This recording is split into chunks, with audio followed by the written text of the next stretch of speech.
All right, so we've written HTML, we've written CSS, we have index.html, style.css, we've been working on, we've built out the CSS, we've hooked it up, it looks good, we can test it locally, it looks like what we want it to look like. So now the last thing we really need to do to be able to see what it looks like online is get it up onto Create UNL.com. Now, something that you'll notice, like when we have been previewing this and just hitting the lightning bolt or double clicking on it, you'll notice that the URL is kind of weird. It's got this kind of weird IP address is what it's called, and a local server, and then the name of the file. So it's something that I can't just like copy and paste this and email it to you so you can see it yet. We have to get it up on the internet, up online. So this is where we're going to kind of switch back to something we talked about in the first video, is getting Create UNL set up. So you should have this started already. And we need to just go to the dashboard. And essentially what we're going to be doing is taking our files from what's called our local computer. So the computer that's like sitting right in front of us, so our laptop or desktop computer, and we're going to copy those files and put them up on Create UNL, which is called a remote server or a web server. Okay. Now there's going to be a lot of like different options here and a lot of stuff to look at. Something that you should keep in mind is your primary domain or your URL is right here. So if you ever forget that, that's what we're essentially going to turn in for Web 1 and Web 2. So your domain and URL is right there if you ever forget it. But the only thing we're going to be doing is to move our files locally to the remote server is under Files and File Manager here.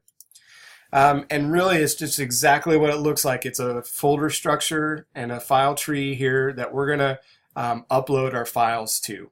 Now we do need to put them inside the folder called public_HTML. So make sure you put them in here, otherwise it won't actually show up. So public_HTML.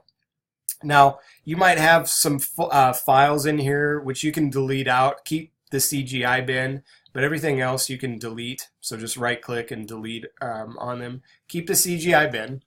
And what we're going to do is we're going to upload our files. Now we want to make sure they are the final versions, otherwise we kind of have to keep doing this. And there is other ways to do this, and if you're curious about that, just come find me and we'll talk about it, but this is the easiest way. If you click on the upload button, we're going to select our files, right? So I'm going to find the files that we have in box that we've been working on, and we're just going to start with the index.html, and you see it upload, and then we're going to do the same thing with the CSS and see it upload. Now the one tricky part here is we need to go back to our public_HTML, go back to this page. You should see this here, that everything's showing up and everything, and that's good. But we do need to make a folder. We can't upload a folder. So we're going to make a folder, and we're going to call it images, just like what we have saved on our computer. So all lowercase, images. And we're going to create that new folder, so that way it shows up here. Then we're going to double click on images and then just do the same thing we did just a second ago. Upload, select the file, and this time we're going to grab the image that we're going to use, and that's uploaded. So now we can go back, and really all we're doing is we're trying to get the same file structure we have on our local computer, right? Let's see here, right? Images, index, style, images, index, style. So that way it should show up, all the paths work correctly, it should show up the way we want it to. So now to test this, we can open up a new tab, type in our username, .createunl.com, and now we should see the file that we've been working on for Web 1. Okay? Now if it doesn't look correct or anything like that, make sure you either have all the HTML and CSS completed correctly, make sure it looks correctly locally, and if it does there, then make sure you upload it correctly. You might just watch this again a little bit slower to make sure it works the way you want it to. From there you can just kind of take a look and make sure it looks right.